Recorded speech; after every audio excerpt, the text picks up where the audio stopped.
தமிழக வெற்றி கழக தலைவர் விஜய் இன்றைக்கு பரந்தூர் சென்று அந்த மக்கள் போராடக்கூடிய மக்கள்கிட்ட பேச்சுவார்த்தை நடத்துறாரு. அதை நீங்கள் எப்படி பார்க்குறீங்க? போயிட்டு வரட்டும், நல்லது தான். போயிட்டு வரட்டும், நல்லது தான். போயிட்டு வரட்டும், நல்லது தான்.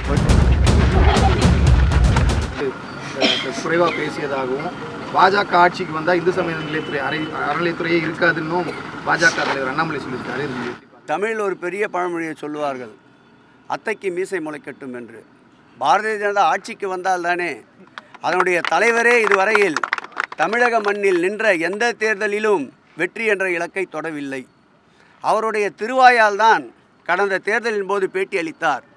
தமிழகத்திலே இருக்கின்ற 40 தொகுதிகளிலும் திராவிட முன்னேற்ற கழகம் மண்ணை கவும், குறிப்பாக கொங்கு மண்டலங்களில் டெபாசிட் கூட வாங்காது என்றார். ஆனால் 40 தொகுதியும் வென்று காட்டி நின்று காட்டியவர் எங்கள் மாண்புமிகு தமிழக முதல்வர் திராவிட மாடலுடைய நாயகன்.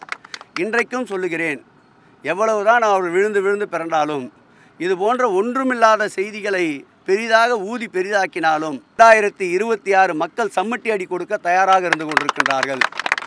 ஒரே ஒரு மக்கள் பிரதிநிதியாக கூட நீங்கள் கூறிய அந்த நபரால் இந்த தமிழக மண்ணிலே வர முடியாது. ஏனென்றால் இது திராவிட மண். இனத்தால், மதத்தால், மொழியால் பிளவுகள் ஏற்படுத்தி குளிர்காயலாம் என்று சொல்பவர்களுக்கு இரும்பு மனிதனாக இருக்கின்ற எங்கள் திராவிட மாடலுடைய நாயகன் மாண்புமிகு தமிழக முதல்வர் இருக்கின்ற வரையில் இது போன்ற பொய் பிரச்சாரங்கள் எடுபடாது.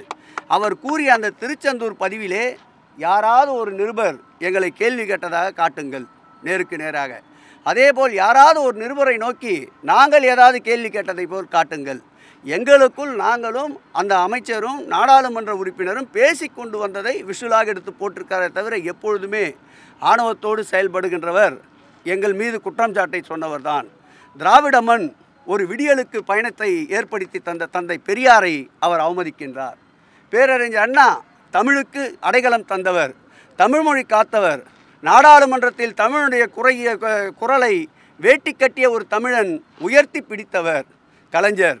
ஏன் தமிழகத்தை ஆண்ட புரட்சி நடிகர் யாரையும் விட்டு வைக்காமல் வசைபாடி கொண்டிருக்கின்ற பாஜகவின் தலைவருக்கு ஆணவமா, அல்லது எங்களை போன்ற சமூக அக்கறை கொண்டவர்கள் என்னுடைய வயதிற்கே 40 ஆண்டுகளுக்கு மேலாக பொது வாழ்க்கையில் இருப்பவர் எங்களுக்கு ஆணவமா? எங்களுடைய பொது வாழ்க்கையின் வயதை கூட எட்டாதவர் கூறுகின்ற இந்த சொல்லை தமிழக மக்கள் ஏற்றுக்கொள்ள மாட்டார்கள். எங்கள் முதல்வர் அடக்கத்தின் பிறப்பிடம், அடக்கத்தின் உறைவிடம், அனைவரையும் மதிப்பவர், மாற்றான் தோட்டத்து மல்லிகைக்கும் மனம் உண்டு என்ற அண்ணாவின் வார்த்தையை ஏற்று செயல்படுபவர். ஆகவே இது போன்ற அண்ணாமலைக்கு எதுவும் இல்லை என்பதால் இது போன்ற எதற்கும் உதவாத இது போன்ற பொய் பிரச்சாரங்களை கையில் எடுப்பதை நிறுத்தி கொள்ள வேண்டும். எதிர்க்கட்சி தலைவர் இன்னும் 13 அமாவாசை தான் இருக்குது, அதுக்குள்ளே இந்த ஆட்சி கலைக்கப்படும் அப்படின்ற மாதிரி, நீடிக்காது அப்படின்ற மாதிரி ஒரு கருத்தை சொல்லுங்கள். அவர் ஏற்கனவே அதிரடிப்படை அமாவாசையாக மாறியவர் தான். ஆகவே அவர் அமாவாசை தான் கணக்கு போட்டு கொண்டிருப்பார்.